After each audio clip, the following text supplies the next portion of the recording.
अवसर एकमात्र ऐसी दवाई है जिसकी बोतल पर लेबल हमेशा मुश्किलों का लगा मिलेगा। अवसर नाम की दवाई है ना, उसकी बोतल पे हमेशा क्या लिखा होगा? प्रॉब्लम।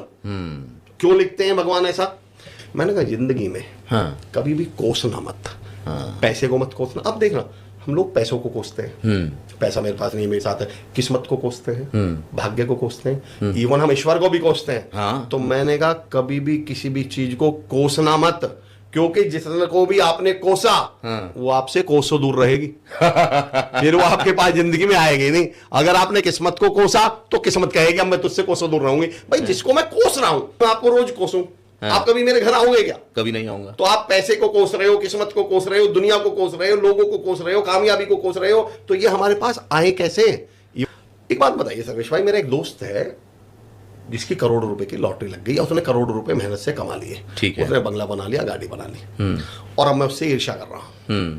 तो मुझे ये बताइए, मैं उस व्यक्ति से ईर्ष्या कर रहा हूं या उस करोड़ रुपए से ईर्ष्या कर रहा हूं? करोड़ रुपए से कर रहा हूं। क्योंकि अगर मैं व्यक्ति से ईर्ष्या कर रहा होता तो वो व्यक्ति तो पहले से भी था मेरी जिंदगी में, तब तो मैं उससे ईर्ष्या। आप एक बात हमेशा याद रखिएगा, कभी गौर करिएगा सर, नफरत और ईर्ष्या को हम एक चीज समझते हैं, जबकि ये दोनों अलग अलग है। नफरत बुरे व्यक्ति से की जाती है, नफरत गलत व्यक्ति से की जाती है। आतंकवादियों से आप ईर्ष्या करते हैं या नफरत? कब मैं नफरत करता हूँ। नफरत करेंगे आप? नफरत करता हूँ। आप बुरे लोगों से, अत्याचारियों से, भ्रष्टाचारियों से, बलात्कारियों से हम क्या करते हैं? नफरत करते हैं। कामयाब आदमी से हम क्या करते हैं? जलन, ईर्ष्या। एक्चुअली आप कभी भी आप नफरत करेंगे बुरे आदमी से, कामयाब आदमी से आप नफरत नहीं करते। कामयाब आदमी से हम क्या करते हैं? ईर्ष्या करते हैं। अब गड़बड़ कहां वो सुनिएगा। तो मैं उस व्यक्ति से ईर्ष्या कर रहा हूं या उस 1 करोड़ रुपए से? 1 करोड़ से। मैं उस व्यक्ति से ईर्ष्या कर रहा हूं उस बंगले से? बंगले से। उस व्यक्ति से ईर्ष्या कर रहा हूं या कार से? कार से। और जिससे मैं ईर्ष्या कर रहा हूं वो मेरी खुद की जिंदगी में कभी आएगा क्या? अब आप ये भाई, मैं इसको एग्जाम्पलीफाई करके बताता हूं। हम लोग गाड़ी लाते हैं, गाड़ी का टीका कराते हैं, पूजा कराते हैं, तो वो तो गाड़ी तो नॉन लिविंग है। आप उसे मंदिर मस्जिद गुरुद्वारा लेकर क्यों उसकी पूजा कराई आपने? इसका मतलब आप ये मानते हैं कि उस नॉन लिविंग ऑब्जेक्ट की भी फीलिंग और मेमोरी है।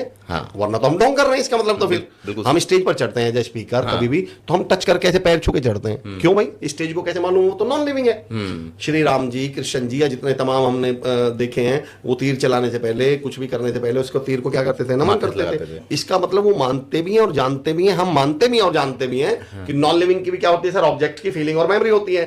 तो अब जरा सोचिए, जब मैं उस व्यक्ति के करोड़ रुपए से ईर्ष्या कर रहा हूं तो उस करोड़ को भी तो पता चल गया कि ये आदमी मुझसे ईर्ष्या करता है, और लक्ष्मी जी को पता चल गया कि ये इंसान मुझसे ईर्ष्या करता है। तो जिंदगी में लक्ष्मी जी मेरे घर आएंगे क्या? कभी नहीं आएंगे। तो मैं हमेशा कहता हूं कि सफल लोगों से प्यार करो, सफल लोगों की तारीफ करो, सफल लोगों को सैल्यूट करो, ताकि उस पैसे को लगे यार ये मेरी बहुत इज्जत करता